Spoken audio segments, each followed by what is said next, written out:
Hey, Profe Loco here with another special ed moment to answer a question. Why does my child with autism melt down in various occasions? It's a good question. Um, in my experience, working with a bunch of students with autism over 3 decades, it's usually because something has changed, and um, you have to think of it as their whole way of thinking is is based on a lot of it is on what's called the confederacy of the senses, where all the senses work together, but they also can be overwhelmed. Think of it like blowing a fuse, or where there's too much current going through a circuit, and so it shuts off. So same with the child with autism, with a meltdown, they can essentially shut off like a click of a circuit, and usually it's usually crying, falling, uh, running, other activities, things like that. And so examples like I just shared, a lot of my students would just take off and run. And so we'd have to have routes where we could make sure that they weren't going to try and run home, which could be miles away. So you have to know where your staff is at, your teacher's aides and things like that. By the way, teacher's aides rock, paraprofessionals. So um, wear comfortable shoes if you're a special ed teacher, because you may have to be chasing after your kids. Another scene of a meltdown could be because of, or they can hit, and we've discussed that before. And so you have to make sure you keep an arm's length distance from your students. They can spit and scratch and projectile vomit, things like that, and that's okay. That's part of the class. And I'm referring a lot of times to, in these cases, to students with severe autism, but those with even mild cases of autism can have similar symptoms.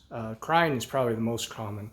I've had families that say, man, we were going into Home Depot and our child, right when the doors opened, sat down and crashed. And that child's now grown up and is a officer in the Navy, which is pretty cool. Um, what are the reasons for melting down? As I mentioned, something changed. One of chiropractor's grandson, he said, something's up with my grandson who's autistic, and we talked, and it turned out his son-in-law was laid off, and so his son-in-law was home in the mornings, whereas the routine was he would leave every day for work. Autistic mind, with needing the structure, sometimes it can't handle that. Another family who were actually in Wyoming, school time changed, and so that was hard. Any type of structure, any change. I've had students with Asperger's syndrome come in my classroom. If there's a chair out of place, they'll notice and say something has changed. What can you do? Well, first of all, let the child know if there are going to be some changes, because they appreciate information just like all of us. Break the task that you're going to have them do into reasonable parts. Provide structure, and that's hard in these pandemic days, especially with kids at home. But usually one of the strengths of autism is a visual schedule.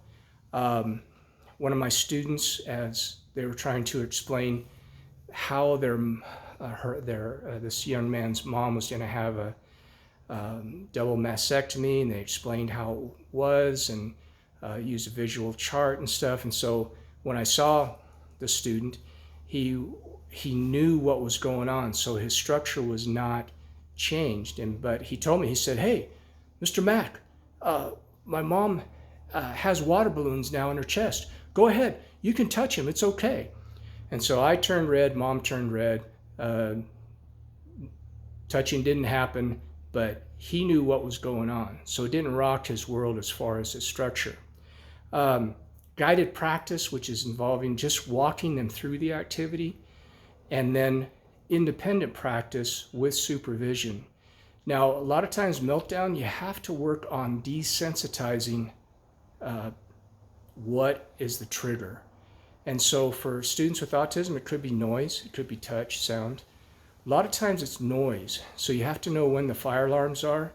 You have to know if there's going to be any loud noises in various classes, the bell schedule, things like that. In the home, it could be even just something as simple as a phone ringing or one of the other kids making some type of noise. So desensitizing, you have to just take it in little bites and little bits. And so one of my students, when he was 5, he would scream because he'd be overwhelmed with noise. So we started with headphones. As he grew older, and this being a home setting, we desensitized him to sound. At one time he was up, when he got into junior high, we brought him into the regular classroom for social skills, finding different ways we provide structure within the classroom, and then moving him to more unstructured activities.